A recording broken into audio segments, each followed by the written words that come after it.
enti adenti na etwa se eye obi a ofre no so Kristoni egetum ekotena BBC so eka se saa de we eye ade a esan se Ghana ye culture mu no ye yusu kwadwobasia ene oba element no etwa se ye je se na ema ne tum so we no enye logical the first say ade no ewo din ti no enkire se ade no ye right sa ade no ewo din a it doesn't make or it doesn't justify the act ye wo a Christopher a omo de omo say I know my rights a Christopher ana ye wo a Christopher a omo de omo say omo hye Nyankopon emra se san se omo nde omo ho wan kasa ho no obetimi aka se obeyo ye obema na so ye oba biologically wo ye obema o na so wa wo right se otimi ka se wo ye obema na so ye oba so hun se hunu ayekoso owiasim so eti I know my right a Christopher no omo nya Christopher they are not Christians.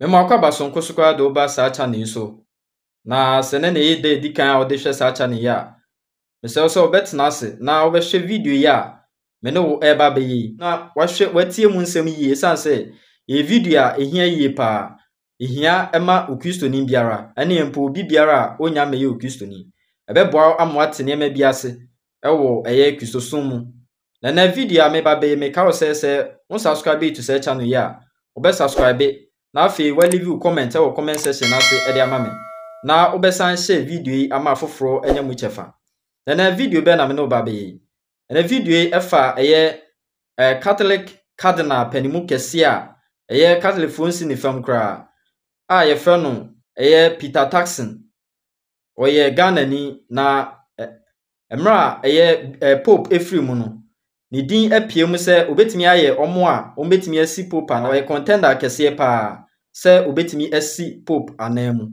na ene wakwakoka asem bi a asem o kan ye no etwetwe Ghana fo bebre aso na yakoye Christopher yin no ye pese ye de Bible na se ye pese ye kiremu kakra na se ye ka bi na afoforo nso enya mu chefa na omunya mu suahu na asem a papa no kan ye no ana asem a opani ne kan ye no mesese obeka me ho ni na akwakoshe video no abasese ye enti ka me ho ne yankoshe asem a pani no kan ye e wo sa video no mu no emra woko BBC so ema omototo na no efa eye LGBTQ ensensem ho no unim se eba Roman Catholic so mo a omne LGBT anaso moje LGBT etum yi but omototo na no esan se ba bi ofrie no ofi oman Ghana mu na unim se oman Ghana de ba LGBT nsem a ekofo bebre etan LGBT fo ekofo bebre no ehu ne se LGBT fo de eni kwan se gay ne lesbian fo eni kwan se ye je omotum e wo man we mu so eti enaso akwakoye Ghana ni nti no etwa so mu bisa no se wo ye contender so obesi Pope a wafiri mu anamu yi eden na wonso oka efa LGBT nsem ye kwoti mra sese. You know, to criminalize anybody, you need to be able to identify the crime. Okay, so my position has always been LGBT cases are not to be criminalized because traditionally the Ghanaian culture has known of people with, some such tendencies. And I say this because there is an expression in the local Akan language, that of mine, of men who act like women and women who act like men. There is an expression for it. It means that this phenomenon was known in the culture, in the community and all of that. But nobody went on to make any policy out of that. In Uganda, the official leadership of the Catholic Church has stayed silent, has not condemned what the Ugandan parliament has approved of. Because I think we need a lot of education to get people to make a distinction between what is crime and what is not crime. What's a personal habit and not a personal habit. So something that, that traditional may be referred to as a taboo and all of that. Well, it takes time. It takes time. According to the Ghanaian Catholic Bishops' Conference, it is despicable lifestyles, practices, and behaviours. Is it time? And you are one of the senior voices of Catholicism in Africa. Is it time to move away from that kind of language? It is time. What I'm saying, it's time to begin education to help people understand what this phenomenon is. If culturally we had expressions and terms for this type of, it just means that it's not completely alien to the Ghanaian society. Not being completely alien to the Ghanaian society, now that is coming out this form, what has to be the response? I think this drastic form that is taken in Ghana and probably still in Uganda is been the perception that the West was imposing this, connectedly, linking it with some donations and grants and all of that. It's kind of politicized that in such a way that the reaction to it has also been equally political in character. But I think we could, all of this, from my point of view, and this is what I think, I speak about with a couple of other bishops, is to be able to understand. Medase so aka me ho ne akwa share sa video no e de abasese na wo share no megidi ye se wo tensem kakra e wo mu a wo hu bedwuru yie pa na bebisa won se adan kristosom no ya chemu mienu ye wo akristofo a omoje de Bible na ka ne di ana ye wo akristofo omo de mu hu ne se I like my right and I say I know my right for akristofo. Is that the kind of ewiase a yewo mu ana se ewiase a yewo mu yi no kristosum no ya chemu mienu yo akristofo a omo de omu nim omo right ana yewo akristofo a omo de omu ho se omo hyemra biase. Is that the Christianity we have in this world? Na the papa ne kan na na say the penin ne kan no o kan nsem a me hu ne se e wo se yitimi eba ba mu ana se yechiechiri mu asem ba ko o kan ye ene se wujitum se obi aye bone a etwa se wutimi kire ade a nipa kro no aye na o kan akwakosi se eye LGBT fo no se yejitum se de omo ye no eye bone a se obema ene ne yonko bema betena oba ne yonko ba betena se yejitum di a then we have to prove it.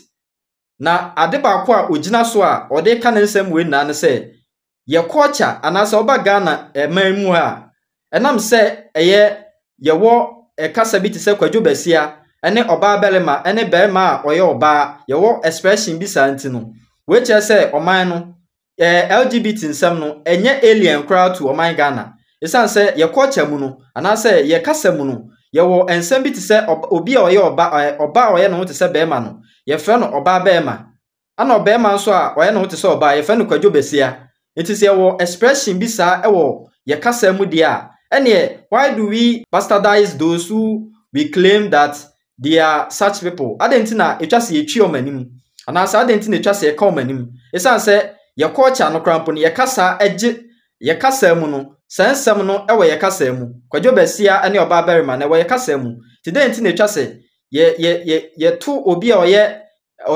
LGBT ni ye to na twene free society ni mu ono ne debate anase ono ne argument a o making no a wo kire se oman Ghana se sa kasa sa expression no ewo oman we mu de a ene na chese enu kwan se ye to LGBT for eto twene esan se ye kasa mu krampo ne ye kasa no efo omo so anase ye kasa no kra gitum se they exist, so why do we bastardize them? Anase why do we discriminate against them? Because our language or our culture and the expressions, some expressions that we use in our language, some way or somehow agree to what they do.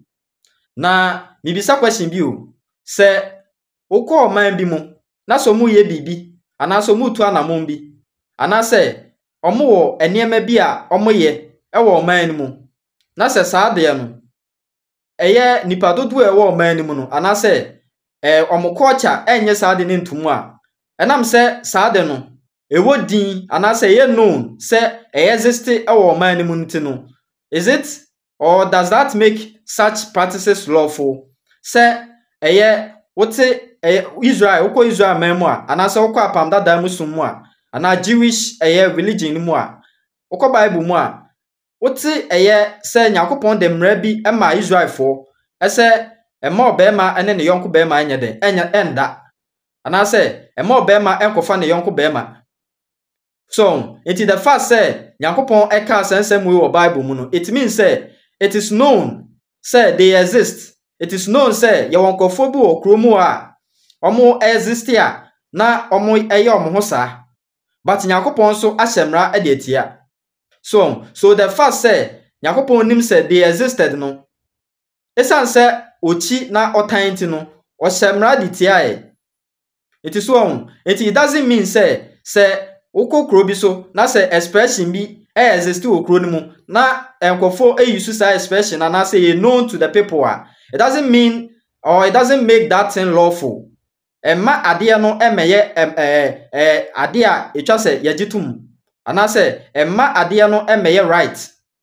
So esan say ekọ Bible mu a o hye eye emra edi kan emra LGBTQ Yakopon edi kan bo din kwa Bible mu no kan Genesis chapter 19 verse 1 na kwesi 11 na Bible che say abofo a omoba so omoba be say Sodom and Gomorrah no omoba ya Lot agi omotena ye no Sodom and Gomorrah fo no ko say omo ne omo kwa akoda na ena ehu de siye ema omo frefro mu nani abofo ni frefra saafo ni nani so it means say Bible mu no kra mpo no Yakopon enye sa de ntum even though it existed among the people. The first said it existed no.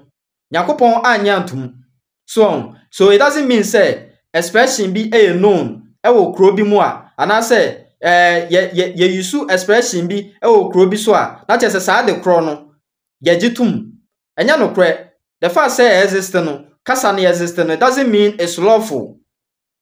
So it doesn't justify that particular act. Oko Bible ma ye wa eye enema bebre. Okay, Leviticus chapter 18 verse 22. Leviticus chapter 18 verse 22. God said that a man should not lie with a man as with a woman. Enu kwan so be ma ne be ma da said ye ankone oba beda no. Enu kwan se ba ne sa. Ana ko Leviticus chapter 20 verse 23 a o kire mu se onipa bi a be ma bi oba sa de bi bia no obeku na firi ase. Na okunu so a na so twe ene na konkomu aso ebebo no ane so. Ni moja ebegu ono anatifi. It means say Yakopon enye sa de wentum. Enti ade enti na etwa se eye obi a ofre no so Kristoni egetum ekotena BBC so eka se sa de we eya ade a esan se Ghana ye culture mu no ye yusu kwajobasia ene oba element no etwa se ye je se ne ma ne tum. So we no enye logical. The first say ade no ewo dinti no enkire se ade no ye right. Sadia no ewodin a it doesn't make or it doesn't justify the act. Iti asamo a eye cardinal eka no. Mene no enya adwen de biara da na megidi se mumu bebre anase Ghana fo bebre ene na enya adwen. Na se de oka se Ghana ene Western Uganda fo eye countries mienu a especially Western Uganda fo aye silent e wo ho no. Esan se omo culture mu no ekotia eye LGBT anase se obema ne obema eda ene oba ne oba enso eda no. So, now, Oko Bible mu a Judges chapter 19, verse 16 to 24. The same thing is here. Emma, eye obema eko se one ne yonko bema ekwa koda. Ye wone ma bebre anase ye wo examples bebre o Bible mu. Na e bia be wa adwen se Old Testament nko na eye o kasetia eye LGBT. Enye Old Testament nko a o minia oba Romans chapter 1, verse 18 to 32 a and also echoes the same thing. Romans chapter 1 verse 18 to 32. Yakopon anase Paul osomafo Paul eka asem bi se onipa bia no wa asase so obeka se Yakopon onim Yakopon anase onim se Yakopon bi exist. Esan se ne nsa no adwuma mpo e kire se he exists. Enema a wabo e wo wiase mepo ene enema a waye wo wiase no. It shows that God really what exists. Na enam se omo pese omo beje adinti no Yakopon so eja om ema omakono na ebimu amakono ehye omo so to the point say ade a eye unnatural carnal knowledge ade a eye unnatural ade a enu kwan say naturally esinu esiye esan say obema ene obema da eye unnatural it is an unnatural carnal knowledge. So the natural one no say obema ne oba eda ene natural eno no Yakopon mra mu no sanete. So eti unnatural carnal knowledge ene say obema ene obema ekwakoda oba ene oba ekwakoda unnatural according to Romans chapter 1 verse 18 to 32 no kan ya wo hono. Na ukan 1 Corinthians chapter 6 verse 10 1 Corinthians chapter 6 verse 9 to 10. Ono kwa de okane se osmafo Paul ene sanka asasem yi hon konkon anam ne so e kyerɛ sɛ obi biara a opese okɔ heaven no o make sure sɛ onye homosexual. 1 Corinthians chapter 6 verse 9 to 10. Or see, homosexuals are not going to inherit the kingdom of God. So homosexuals are not going to inherit the kingdom of God. Why should a religious person, or why should a person who claims to call himself a Christian says that we should leave others to practice homosexuality, even though they are Christians, or even though they are classified as Christians? Why should you say that? I didn't need so okasa. Not just all for aboneso. Adia Bible akasa enye no. Oh for aso say. So na Bible aka niema bebre. O share Jude chapter 1. Jude 1 chapter. Jude verse 7 no. Ono so ka the same thing. Ono kwampo de o say Sodom and Gomorrah asochie no. Ebeba omo a omugusu practice saa de no eso. Na Nyankopon asochie a eye ogya no eba. Na saafo we nti no Nyankopon de anibre so ana beba. Jude chapter 1 verse 7. Okan ya wo no. Yesi wo Sodom and Gomorrah na bia na besi ewa ya pen so. Nyankopon ba ne ma ye toso mienu a yesi wo Sodom and Gomorrah, the same thing will happen. Eja no a esi ye no etoye no. Eno a na besansie. So na utie eye pani na sem na okasa bia o se eye ye culture no efo aso esan se kasa no ewo ye yi mu kwadwo besia ene oba belema na ewo ye kasa mu ntino na che se enya ade a etwa se ye po anase ye discriminate against anase okabibi say we should be able to differentiate between a habit and something which is unlawful. So enti ono pa che se eye LGBT for no eye mo habit eye ade a ewo mumu eye innate a habit etwa se jaom. Na as a man of God, wo ka say ade we habit no. Are you not seeing that they conflict with the Bible? Are you not seeing that this inflicts with the Bible? Yakoti Leviticus chapter 18 verse 22, Leviticus chapter 20 verse 13, first Genesis chapter 19 verse 1 to 11. Who says ade we conflict with the Bible ana? Wutimi nya kukuduro eka say yenjaom. Na omon practice empo omon meye ewo Kristosom mu. Na enye wanwa won say medical make asemi say ye wo a Kristofo a omo de omo say I know my rights a Kristofo. Ana ye wo a Kristofo a omo de omo say omo hye Nyankopon emra say san say omo nde omo ho. According to 1 Corinthians chapter 6 verse 19, Bible say ye nipadie Nyankopon asoridan. Na say say nipadie we a Nyankopon so be say esan say ye nde ye ho. 1 Corinthians chapter 6 verse 19 oseme no ye nde ye ho. Nipadua we enye odea onde wo ho saa. Enti adenti na twa so wo hye obi putupa say onfa metena church ni mu. So on say the adenti enti enye nokre ese saade no ewo ye culture mu kasa no ye culture mu a na che say right ewo Christianity mu. Na me dika ka cho say Yakopon enim say saade no ewo Israel fo mu onim enti na o hye ho mra no. Yakopon enim enti na o hye ho mra. O se bone enti na emra ewo ho. Bone enti ana emra den ewo ho. Yakopon enim se sa bone no ewo ho enti no hye ho mra. Bone no ewo ho. That is why God made laws against them. So God knew they existed. That's why he made laws against them. It is a kase ade no existed there. Na a writer. That means you are speaking against God. Uni Yakopon mo ya atamfo. We Yakopon tamfo. So na ya say oye Ghana ni na o kasa nsem wi. Na enya wanwa say abrofo no afi kasa ye fe ne sex no. Sex no ejina odema say ye wo biologically. Oye oba ana oye bema genetically no. Ade e kire say oye oba ana se bema no. Eye o sex, o penis ane vagina no. Ene kire o sex. So ene abrofo yi aya afiro e de gender aba be hyewo. Omo kire say gender de wan kasa ho no obetimi aka say obe yo obema na so yo ba biologically wo yo obema o na so wa wo right say otimi ka say wo yo obema na so yo ba so hun se hunu ayekoso owiasim so eti I know my right a Christopher no omo nya Christopher they are not Christians, so you should be very careful if you attend Roman Catholic.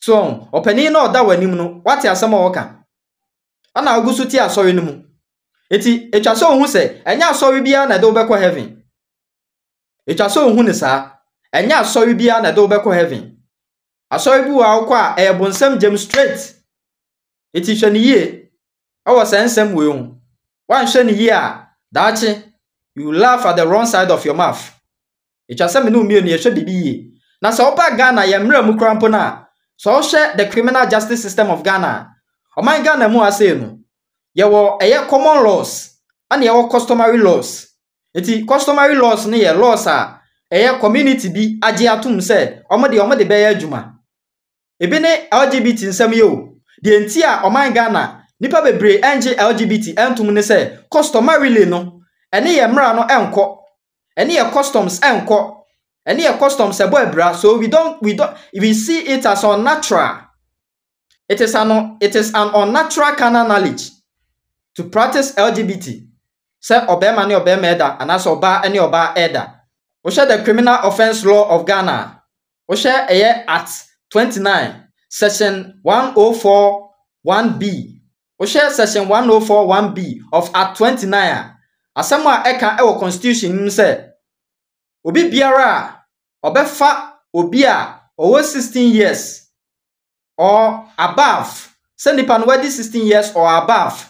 Now a funnel with the consent of the person.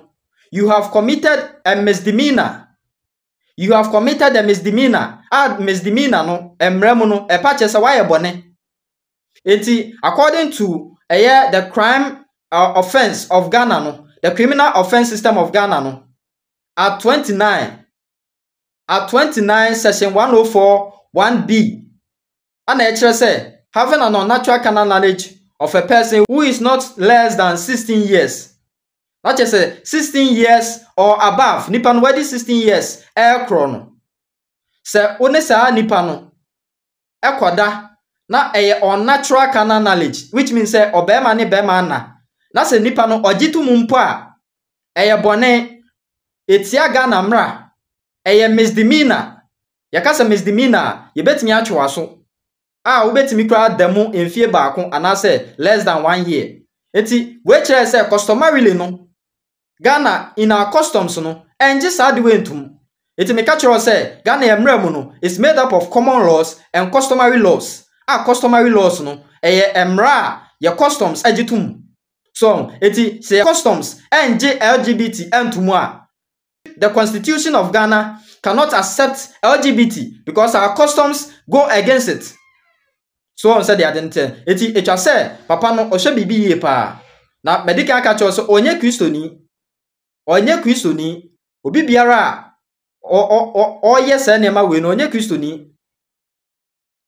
So onye Christoni na wanya kukudro practice bone eshankofo putupa say omonya bone eshankofo putupa so omonya bone no ana afro so ye Christoni. Ontimi nye Christoni da biara da. So, eti mu amudi Roman Catholic for echi no. And I say, wow, call Roman Catholic no, it so too hunfo. Because this is what your leader is saying. We leader or your contender for the next pope no, as somewhere all can ye. I say in our customs no, LGBT, ya jitum, esan say kwajobesia any oba belema ewa ye kasemunti no. Not just ya jitum. But according to the Constitution of Ghana no, it speaks against it. Unnatural carnal knowledge of somebody who is 16, not less than 16 years is against the law and it's a misdemeanor. It is a ana me this video we AC. Meka say someone subscribe to search channel we ya. Obebo mo dia so be subscribe. Na be leave you comment comment section na say e dia maye. Na meka say obe share sa video we. Ama video no akwakoduru obi bia ensam. Chichu omom ye Roman Catholic for no. Echa say o share sa video we de mom. Say the be ya ombehu gina bia omugina. Ombehu asafo mu wo mu. Asafo a foa LGBT so. Asafo a eje LGBT tum. Anya akopon asem kaseti ya no. Omo de omoje tum. Echa say o share na eduru om nchen na omutimi sa kire om adwen na omo kope eye asafo papa eye the Churches of Christ ekọ na omo ko visit na omo ne ebesom. Ana me de sa video we si. Bye bye.